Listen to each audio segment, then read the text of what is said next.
Now, for a lot of people, they will actually go on leave when they actually have a baby, whether it be the mother or the father.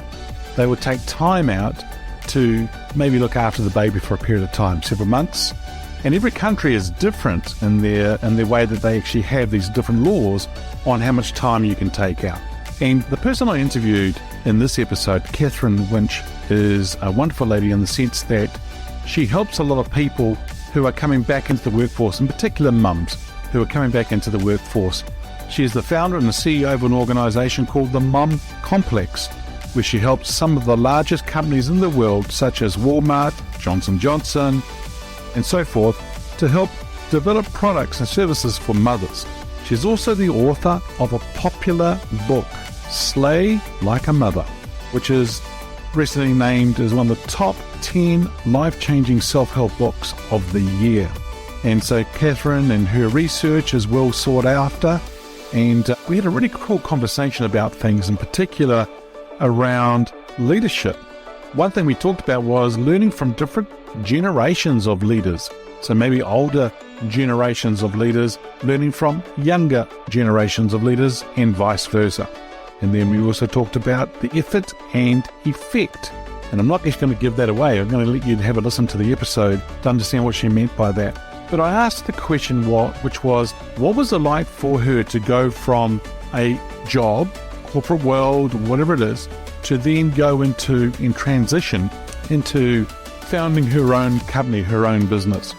And she talked about that as being the leadership leap that she took. And so some really cool learnings and insights or information she shared there as well. And one other thing we did talk about is a lot of leaders today need to think about people more than just their role, beyond the role. And it's about no longer being a cold relationship. It's about how you build relationships with people, which is really important. But the title of the episode is What Currency is Most Important to You? And what Katherine shared here was the fact that, what's important to people today, money, is it other things? And so she talked about that as being a currency. And so what I'm going to really suggest is that you now take notes as we go through this episode. And if you're out there walking, running, or exercising, driving while you're listening to this, don't worry. You can always listen to it again as well. But it's a fascinating discussion I had with Katherine. So let's listen to the interview. Welcome to Leadership is Changing. Each week, we and our guests provide information and insights through exploring leading change. This is taking your leadership to another level by finding the balance between executive excellence and personal well-being through stories that inspire real change. It's time to adapt in our fast-moving world when leadership is changing with your host, Dennis Giannoutsas.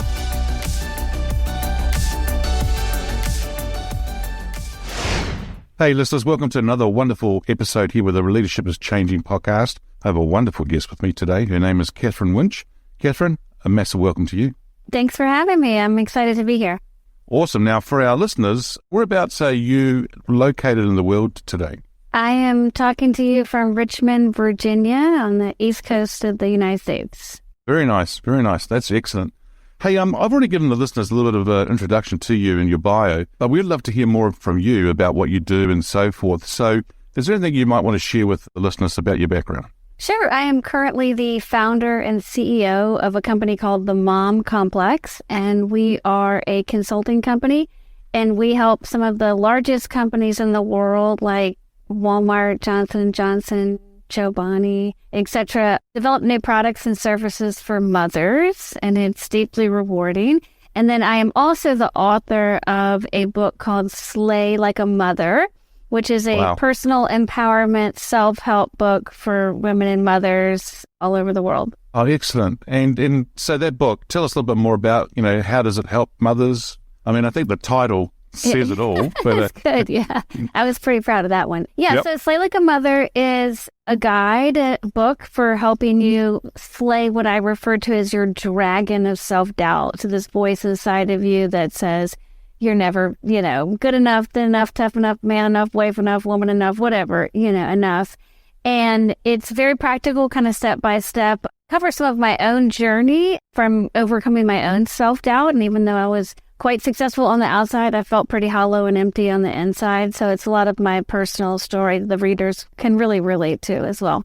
Oh, tremendous. And it's amazing how so many people actually do go through that self-doubt and that little voice in between the ears talking to us and saying things to us, you'll never be good enough and so forth. And I actually think also, would you find that a lot of people who maybe gone on maternity leave, being out of the workforce maybe 3 months, 6 months, 12 months, because I think every country is different. I know in New Zealand, it's 12 months you go off once you've had your baby and so forth. Coming back into the workforce, getting back into business, getting back into another role again. Do people struggle with it? Yeah, it's a really significant pain point in the life of mothers all around the world. And there's significant self-doubt. There's, sleep deprivation. You're trying to learn how to do this new job at home that you may or may not have ever done before, ever tried before. And then, you've been replaced, to your point, for 3 months, for 6 months, for a year.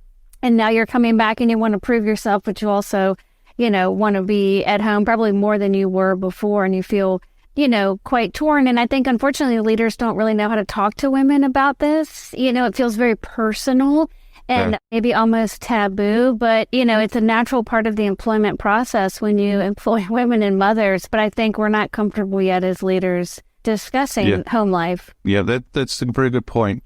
I was actually interviewing someone recently and they were talking about they had a massive opportunity and they were about to give birth to a child and they actually got the role where another organization probably would have said, nah, that pregnant, probably won't, we'll need to take some time out, let's not do it. Well, her boss did go ahead and do it, which was really quite pleasing to hear in a way whereby they actually did get given the opportunity 3 months before they actually were due to give birth. And then they took 3 months off after that, and then away we went. And really cool to hear how it was gone for that person.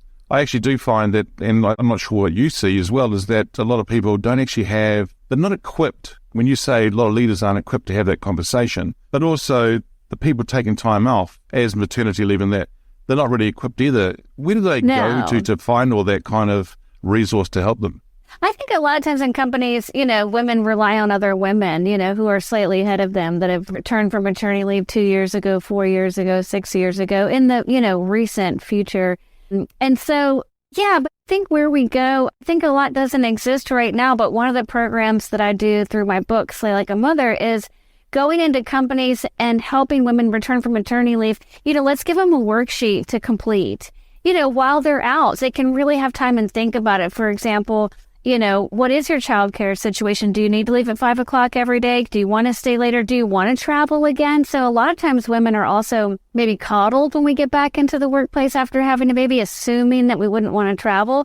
But a lot of women have been at home for months and they're excited, to get back. And so everybody's not the same, and we shouldn't coddle women or hold them back when they get back because we think that's what they want. We should ask. And so that's why I always recommend some type of worksheet, that the mother or even a returning father from, paternity leave. Tell us about your home life. Tell about the stressors. Tell us how work can, be supportive. And it's not like all those things are going to 100% come true, but at least the conversation is started, but it's on paper instead of doing it, necessarily off the cuff in person. Yeah. I was going to ask you actually about the dads as well, because nowadays there tends to be a lot of dads who do stay home and do that. And then the wife will go out and do the work. And then and so forth, or they might take turns, right? So the one might do 3 months, the other one does 3 months as well, and so yes, there's both sides I think too. Okay, excellent, and really good to hear that, and good on you for writing the book and helping people out there. I think that's really very, very, very good. Now, the question here I've got for you is, how did you get into leadership yourself?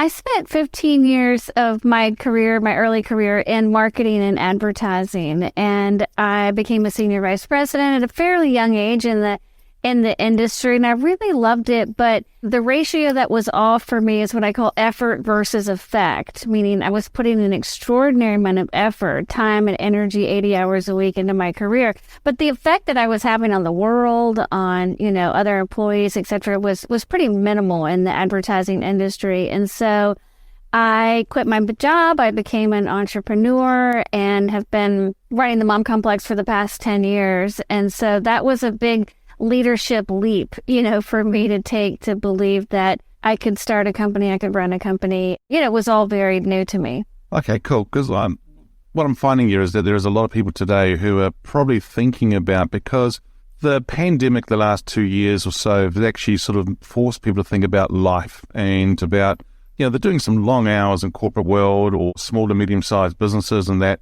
and entrepreneurs doing big hours. But the question I've got here is, I'm finding that a lot of people are wanting to sort of think about that transition from that job, corporate world, to go and start their own business. What was that transition? Well, first of all, what was it like you making that decision to leave? And then what was the transition like? Making the decision was fairly easy in that, like I said, that ratio, and it was just so far off. I wanted to find, or create a career where the effort would be minimal and the, impact or the effect would be extraordinary. And so I think the decision was fairly easy to make. I didn't like the industry I was working in anymore. It didn't feel like super respectful industry when you're on the service side of it. And so, people often say I was courageous, leave and become an entrepreneur, but I just don't see it that way. I was kind of burnt out and exhausted. And so for me, it was kind of, an act of saving myself, trying to create a life where I could work hard and I could be successful, but it wouldn't be everything. It wouldn't be all of my life. And so I think it was quite empowering, and I was going to try it for a year. And if it didn't work out, I figured, I'm employable. Like, someone would hire me. And so I felt like I really would have regretted it if I didn't try it out. But I think you're exactly right. I think the pandemic has shown people you can work from home.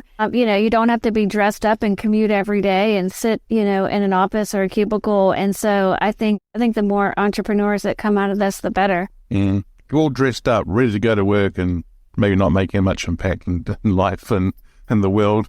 But you know what? I think that I'm actually thinking about going and doing a new photo shoot. Actually, where it be, I might wear some really, really good trousers or jeans and a jacket, but also a black T-shirt underneath or a white T-shirt rather than a suit and tie, right? Because that's gone. And so that's the sort of thing we're thinking about too. But I love asking that question about the transition, because I think there's so many people, because you said about, some people call it courage and things like that.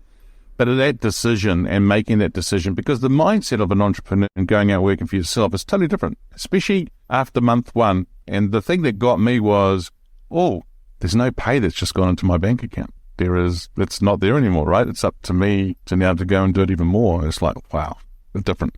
Yeah. Yep. Question I've got for you, now this person can be alive or from history. Who's your favorite leader and why?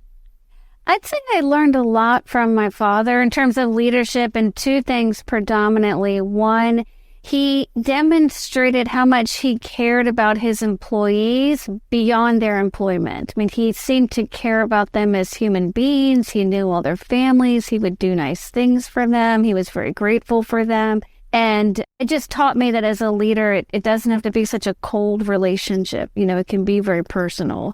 And they were, kind of family to him. And I think that was wonderful to see. And the second thing he taught me is that you don't have to move away to the big city to be successful. So I was born and raised in Richmond, Virginia. My father had his career here, and he was, offered jobs in New York City several times. And I remember him coming home as a father and saying, I was offered this job today and we're not going to do it. Our family is here. My dad's terms, his siblings, his parents, everyone was in Richmond, and he still became very, very successful, and he didn't have to, in his case, uproot the family and move in order to do so. And that was really empowering to see.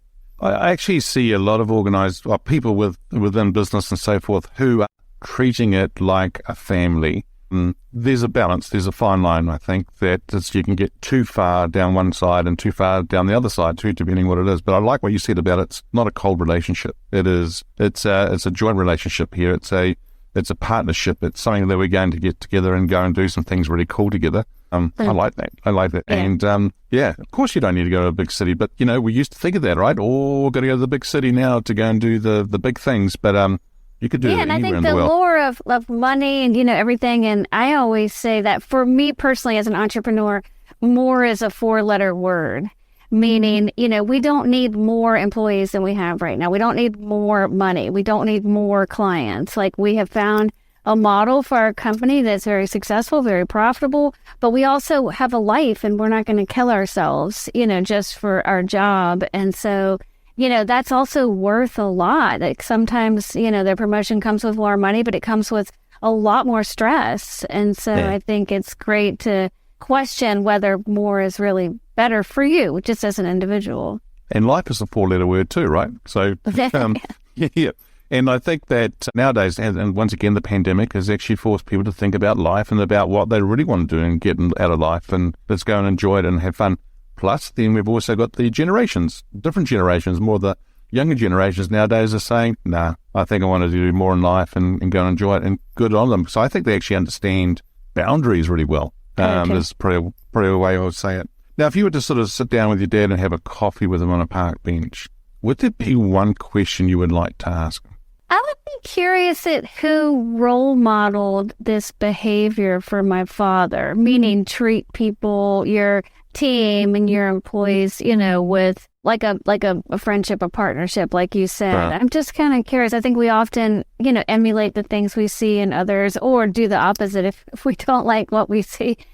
So yeah, I'm interested in different leaders and the backstory of who taught them, that. Who taught them or who shaped them as leaders, because I think that's where we do get shaped in our experiences and seeing different people do different things or experiencing it from them as well. Now, the show here is called Leadership is Changing, and with that title, what does that mean for you? I think leadership is changing in a positive way to exactly what you just said, that there's more to life than work. And, we should work and be successful and raise successful, leaders. But I believe leadership is also taking a break, and it's taking your vacation, and it's turning your phone off at night. I think that behavior has to be role modeled for younger employees and people. And like you said, the younger generation is much, much better at it. And I hope the more senior leaders can learn from these younger leaders and not judge them, for wanting to have a balanced life or a life outside of work, because there's plenty of companies proving that you can do both. So how does the older, if I can call it that, leaders today learn from the younger ones? I think maybe, if we can look at the younger generation and see that they're still getting their job done, they're still inspired, they're very empowered, and they're taking more vacation. Generation, they are drawing boundaries, and they have hobbies and friends and, activities outside of work. And if we can see, well, if they're still getting their job done, then we can probably go on a family vacation and the world will keep spinning. And, sometimes I think we all think we're far more important than we really are, and the truth is, like, we're all eminently replaceable in our jobs. And the world's going to keep spinning if you take a little bit of time off, as I'm sure your own health scare, taught you. Like, sometimes we have to be, hit upside the head with the reality that we can take a break. Yep. And sometimes we don't.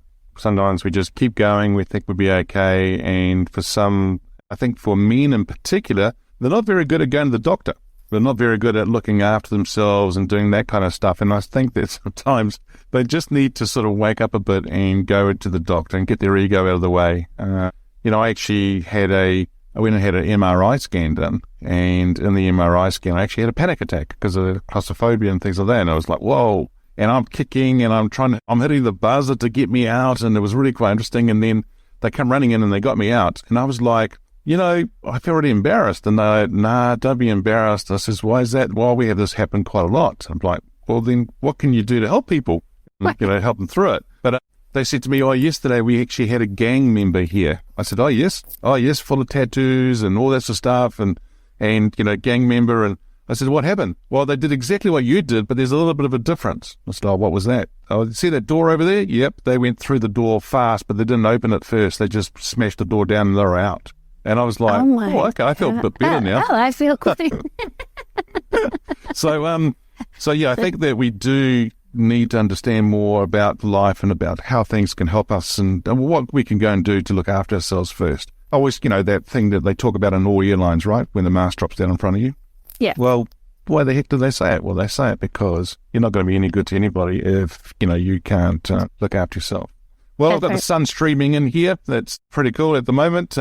Very good. So, Katherine, the other thing too I was going to ask you here, which is, you and I are living in a world that's very fast right now. It's getting faster all the time. I think technology is driving a lot of it. Data, social, marketing, even in the world of writing books and course creation and things like that, or anything we're doing in life today is getting a lot faster. So for a leader today that's standing in this world and wanting to do things, what makes them successful in a fast-paced, ever-changing world? I think what makes leaders successful in this world and what will make them more successful is to delegate and empower. And I think that oftentimes as leaders, we get so caught up in either our ego or wanting to do something so well that we have to do it ourselves. And then we end up taking, everything on.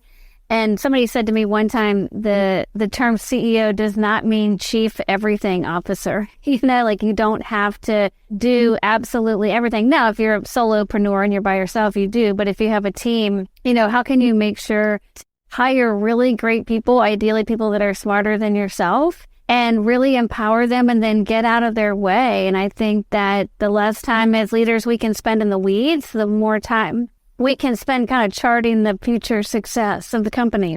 Mm-hmm. And so for a lot of leaders who probably listen to this right now, thinking about what they need to do, how do they, when they bring people on board, I think a lot of leaders actually hire the same kind of people as themselves. Should they be hiring people that are the same as them or different? What do you think? Yeah, I was felt, excuse me, I fell victim to that for a long time of hiring people just like myself. And it got me by for a while. And it was, enjoyable. The people were familiar to me, their ways and all that. But I felt like it started to limit us as a company in terms of what we could offer and bring to clients. It was limiting. And so now we hire data scientists and people that are just not like myself.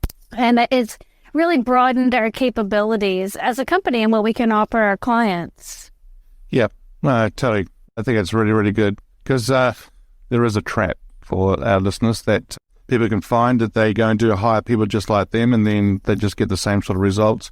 If you go and hire people for what you need and they're going to bring different perspectives to the table, that's smart because you're going to get different things. And, I don't know about you, Katherine, but I find that people there are leaders who say, no, this is how we shall do it and go on and do it. But I think today they have to listen to everybody else because there's voices that are being shared with some great ideas. And you and I are only, we will only come up with one or two some ideas ourselves, but then you have a team of people that could come up with a whole lot of great ideas and ones that you and I never ever think about.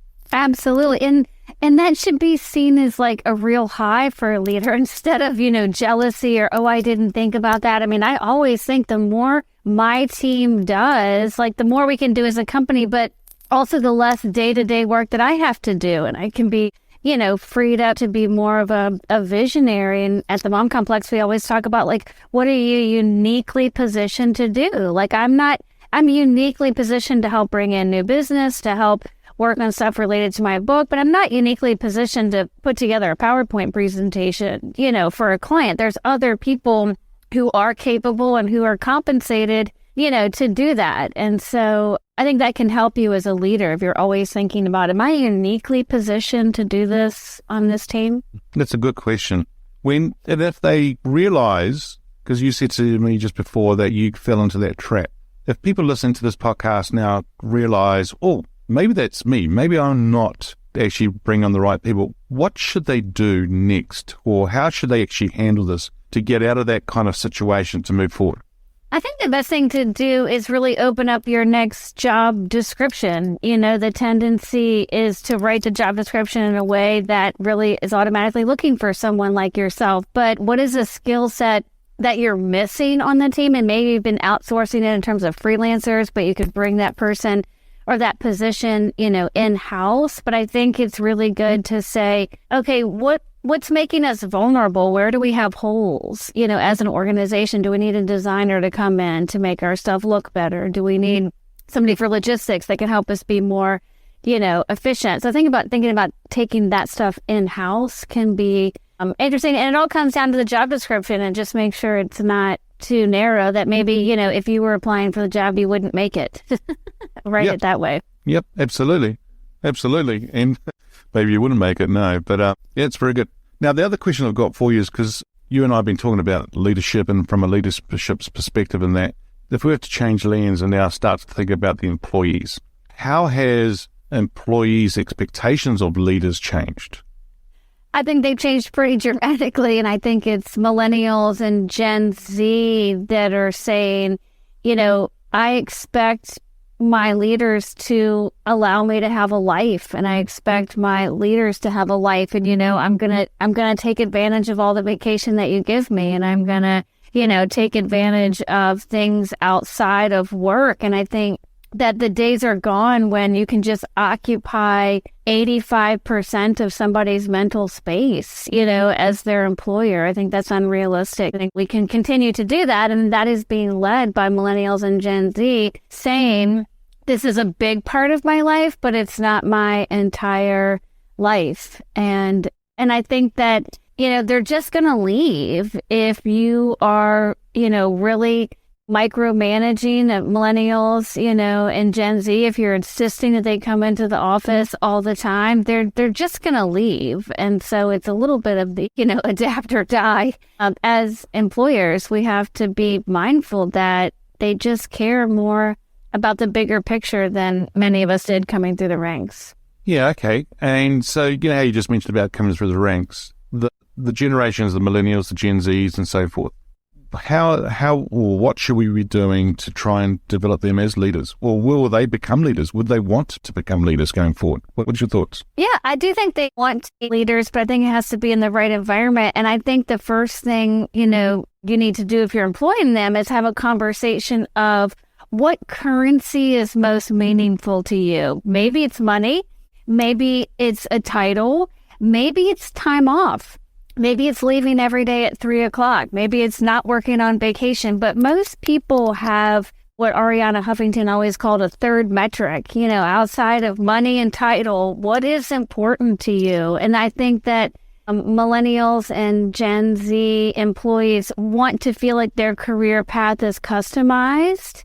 And I think as leaders, sometimes we make assumptions. Everybody just wants more money and more titles, but sometimes more vacation is more valuable than more money. And so there's other ways that you can support employees, but if you don't know who they are as a human being, it's going to be hard to keep them there long term. I remember a few years ago, we had a leader who was I was supporting that leader, and they were talking to two of their staff members who are looking at going to a new company to go and work. And he actually said to them one thing which relates to what you just said here. Where else would you go where you've got some flexible hours? Where else could you go whereby you could leave at 3:00, like you just said, or you didn't have to come into work at the time? Now, that, of course, that was pre-pandemic. But I think the thing that was really quite interesting here was he actually said to them, you can't get that. Money can't buy you that. And they had that flexibility, and they realized that, and they actually stayed within the organization because, yes, they were going to get $10,000 extra. But then when they stepped back and thought about take tax out, do this, that, okay, it might be $5,000, that I just can't get that time back with my kids or that flexibility. It's just totally different. And so I think I'm glad you actually just shared that, because I think it's really, really important for people to understand that. Yeah, and it can be, companies are always worried about the bottom line, and there's ways you can keep people that are free or less expensive than just a, traditional raise, like you said. And I also think people are really weighing, okay, you're going to give me an extra $1,000, which your point is $5,000 spread out over a year. It's, it's negligible in terms of impact in your life, probably. But what additional responsibility comes with that? Because it could be that you're actually working $20,000 or $40,000 more, worth of value, but you're only getting $10,000 more. And is that, trade-off really worth it?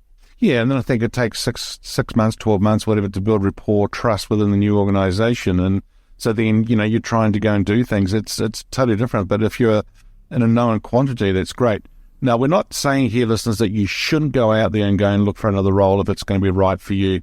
But just take into consideration that there are other things that Katherine just shared about, more than just the money and the title, and that there is a lot more things to life. And so you've got to take it as a full package, the full picture, and understand what you're wanting to do and where you're wanting to go.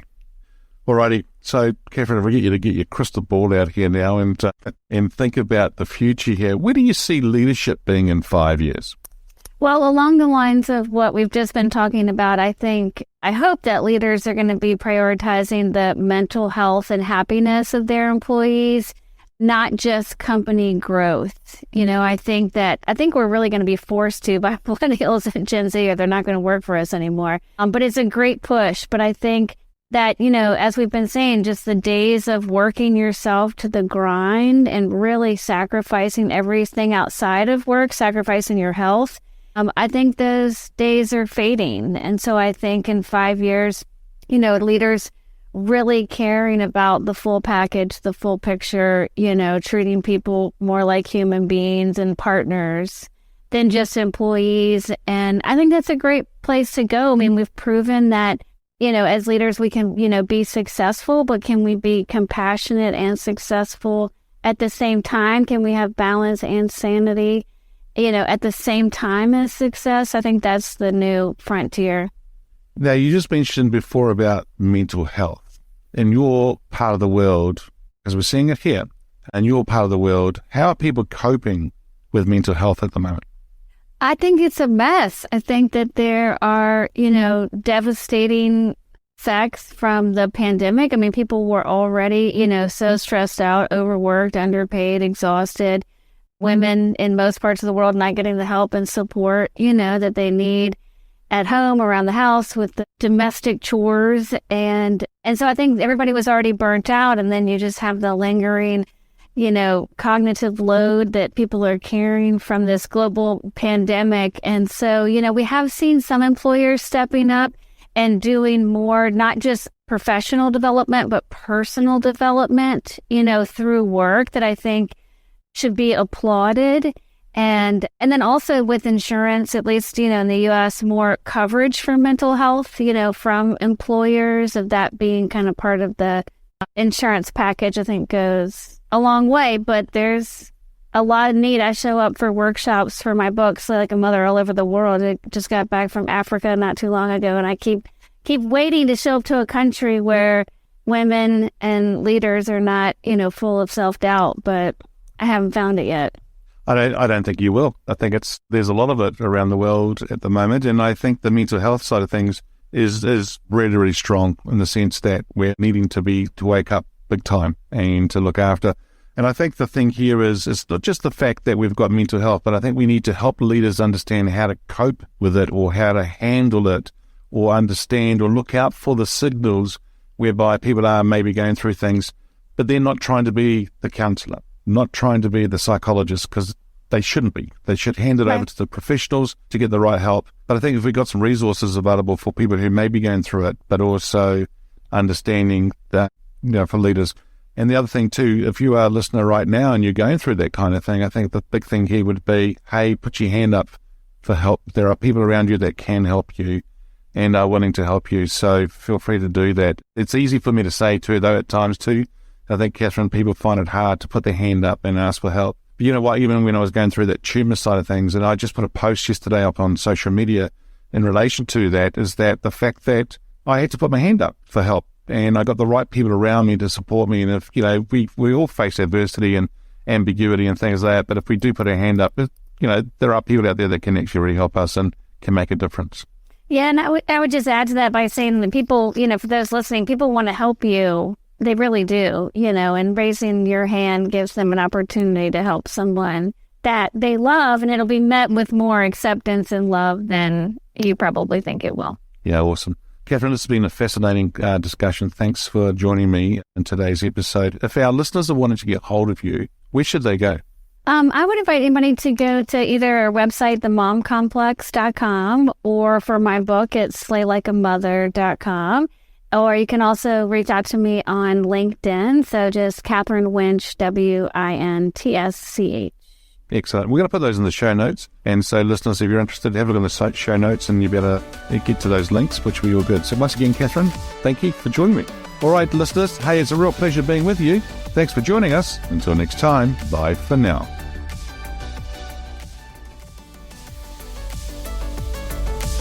Thank you for listening to this episode of Leadership is Changing with your host, Dennis Giannoutsas. Each week, we and our guests provide information and insights through exploring leading change, inspiring executives and leaders to adapt and lead a bigger game in a fast-moving world.